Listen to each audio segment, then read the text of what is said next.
사랑의 샘 평화의 소리 KCL 11시 종합뉴스 365 헬스 마이랑의 매일 오후 변호사 윤영준 다이나스픽 JP 에듀케이션 EL 디자인 전망 좋은 창 JMP 로우 이완상 변호사 공동 제공입니다. 뉴질랜드 뉴스입니다. 주요 은행사인 ASB는 18개월 주택담보대출 금리를 7.15%에서 26베이시스포인트 하락한 6.89%로 인하했습니다. ASB 은행의 애덤 보이드 전무는 이 경쟁력 있는 18개월 금리는 현재 경제 환경에서 위험 부담을 우려하는 사람들에게 좋은 소식이 될 것이라고 말했습니다. ASB의 움직임은 준비은행의 2월 통화정책 성명 및 공식 현금 금리 OCR 발표를 하루 앞두고 이루어졌습니다. 보이드 전무는 공식 현금 금리의 방향을 알 수는 없지만 도매요금은 여전히 높고 지정학적 환경은 여전히 불안정하다면서 18개월 요금은 보안과 유연성의 균형을 원하는 고객에게 어필할 수 있다고 설명했습니다. 지난 목요일 BNZ는 주택 대출 금리를 여러 차례 낮췄고 최근 몇 달간 대출 인하 선도 은행들 사이에서 이런 추세를 이어갔습니다. 6개월치를 제외하고는 모든 기준 고정 주택 담보 대출 금리가 낮아졌습니다. 은행의 기준 1년 고정 금리는 7.95%에서 7.89%로 인하되었고 기준 18개월 고정 금리는 7.75%에서 7.59%로 기준 2년 고정 금리는 7.49%에서 7.45%로 인하됐습니다. 웨스트팩도 최근 금리를 인하한다고 발표했습니다. 웨스트팩은 1년과 3년, 4년과 5년 특별 고정 주택 대출 금리는 10베이시스 포인트 하락하고 18개월 특별 고정 주택 대출 금리는 20베이시스 포인트 하락할 것이라고 밝혔습니다. 경찰은 절도 혐의로 첫 법정 출두를 다시 연기한 전 녹색당원 골리즈 가리만에 대해 네 번째 기소를 진행하고 있습니다. 전직 변호사인 골리즈 가라만은 수요일 아침 오클랜드 지방법원에 출두할 예정이었고 두 개의 부티크 매장에서 약 $10,000 상당의 물건을 훔친 혐의로 세 건의 절도 혐의로 법정에 설 예정이었습니다. 월요일 오클랜드 지방법원 등기부는 가라만의 첫 출석이 지난 1월 세 번째 절도 혐의가 발생한 후 연기된 이후 다시 3월 20일로 연기되었음을 확인했습니다. 아직 네 번째 혐의에 대한 자세한 내용은 밝혀지지 않았습니다. 첫 세 가지 혐의에 대한 법원 문서의 세부 사항에 따르면 43세의 골리즈 가라만은 지난해 12월 21일 오클랜드 폰손비에 있는 스코티 부티크에서 $2,060 상당의 의류를 훔친 혐의로 기소됐으며 이틀 후에 같은 매장에서 $7,223 상당의 의류를 훔친 혐의로 기소됐습니다. 두 혐의 모두 최대 7년의 징역형을 선고받을 수 있습니다. 가라만은 지난해 10월 22일 웰링턴의 크리에이 뷰익스 매장에서 $695 상당의 의류를 훔친 혐의도 받고 있습니다. 해당 혐의는 최대 1년의 징역형에 처해집니다. 그녀가 물건을 훔친 것으로 추정되는 물품의 총 가치는 $9,978입니다. 지난 1월 국회의원직을 사임한 가라만 의원은 이전 성명에서 자신의 행동에 대해 사과했으며 자신의 행동에 대해 변명할 수 없다고 밝혔습니다. 법무부 장관은 갱단 패치에 대한 금지 조치가 권리장전을 위반한 것으로 밝혀진다고 해서 정부가 이를 집행하는 것을 막지는 못할 것이라고 말했습니다. 비평가들은 정부의 갱패치 금지 조치 합법성과 집행 가능성에 의문을 제기하고 있습니다. 정부는 올해 말까지 모든 공공장소에서 갱단 패치를 금지할 것으로 예상하고 있으며 이 정책은 학교와 병원, 법원의 기존 제한 사항을 확대하기로 했습니다. 마크 미첼 경찰 장관은 사람들이 집과 지역사회 공공장소에서 안전하다고 느끼지 못한다고 하며 너무 오랫동안 갱단은 마치 법 위에 있는 것처럼 행동하도록 허용됐으며 이러한 행동에는 간용이 없어야 하고 새로운 법률은 경찰이 이에 대한 조치를 취하는 데 도움이 될 것이라고 설명했습니다. 갱패치 금지는 2009년 황간의 조례를 통해 이전에도 시도된 바 있습니다. 헬스앤젤스 갱단은 이후 고등법원에 법률 검토를 요청했고 법원은 금지 조치가 권리장전, 특히 표현의 자유에 부합하지 않는다고 판결했습니다. 권리장전은 모든 사람이 모든 종류의 정보와 의견 의견을 찾고 받을 수 있으며 전달할 자유를 포함해 표현의 자유를 갖는다고 명시합니다. 갱단 패치 금지가 권리를 침해하는 것이냐는 질문에 폴 골드스미스 법무장관은 사람들은 위협이나 괴롭힘을 당하지 않고 사회에서 평화롭게 살아갈 권리도 있다고 답했습니다. 태아난가 오 아오테아로아에서 무료 비즈니스 과정 서티피케이트 인 머니 매니지먼트를 배워보세요.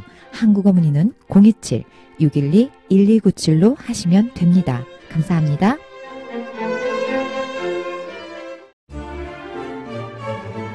무료 영어 코스가 있습니다. 바로 다이나스픽입니다. 한국어 문의는 027-225-1239입니다. 감사합니다.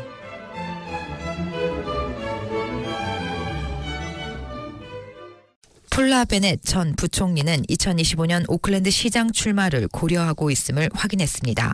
베넷 전 의원은 엔젯 헤럴드에서 자신이 출마를 고려하고 있음을 확인했으며 2명의 고위 정치 소식통은 전직 국민당 국회의원 베넷이 출마할 계획이라고 들었다고 전했습니다. 베넷은 엔젯 헤럴드와의 인터뷰에서 나는 출마 예정이며 12개월 안에 무슨 일이 일어날지 누가 알겠는가라며 그때 생각할 수도 있을 것이라고 말했습니다. 베넷은 현 오클랜드 시장인 웨인 브라운을 비판하는 목소리를 꾸준히 냈습니다. 주말 동안 베넷은 이사회와 공무원에 대해 공격하는 브라운을 비난했습니다. 베넷은 작년에도 오클랜드 시장이 도시의 1월 홍수 비상사태를 처리한 것에 대해 심한 비난을 받는 가운데에서 브라운에게 오클랜드 주민들이 당신에게 투표해서 무엇을 얻었냐고 비난했습니다. 크리스 힙킨스 노동당 대표는 크리스토퍼 럭슨 총리가 학교 기반시설 업그레이드를 포기하고 교실 재고에 대한 재검토를 시작하려는 지난 정부 계획을 비난한 후 감세를 위한 비용을 마련하기 위해 국민당이 절실히 필요했던 학교 재단장을 폐지하고 있다고 주장했습니다. 럭슨 총리는 공공지출에서 6.5%를 절약하고 모든 소득 수준에 대한 약속된 감세를 포함한 자신의 선언문 공약을 위한 돈을 찾아야 한다는 압박을 받고 있으며 학교 기반시설을 정비하고 개선하려는 비현실적이고 감당할 수 없는 계획을 폐기하면서 힙킨스를 포함한 노동당 교육부 장관들을 강하게 비판했습니다. 또한 국민당이 집권한 이후 재무부가 20개의 건물 프로젝트를 중단했다고 말했습니다.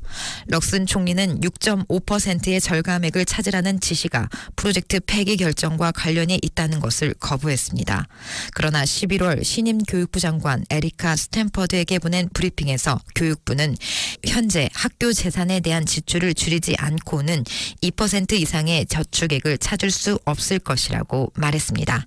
지난 5년 동안 교육을 담당했던 힙킨스 장관은 전 국민당 정부가 학교 인프라에 자금을 지원하지 않았으며 노동당은 학교 투자 패키지를 통해 전국의 모든 학교를 업그레이드했다고 설명하며 힙킨스는 노동당의 학교 개선 프로젝트는 교육부 조언에 기초한 것이고 지난 국민 정부 하에 학교 건설 작업을 위한 절차가 변경되었으며 그때 시행한 접근 방식을 계속 유지했다고 밝혔습니다.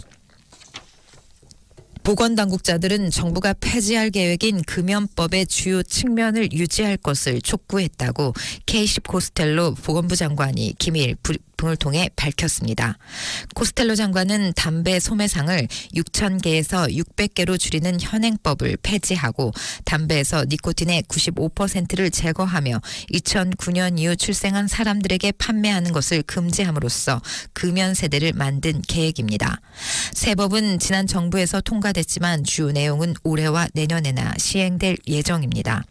관리들은 코스텔로 장관에게 25세 구매 연령을 도입하는 것을 포함한 다양한 타협 옵션을 제공하면서 이 옵션을 통해 생명과 비용을 절약할 수 있다고 했지만 코스텔로 장관은 모두 거절했습니다. 정부가 금연법을 뒤집은 이유 중 하나는 암 시장을 확대하고 담배와 관련된 다른 범죄 행위를 증가시킬 것이라는 주장입니다.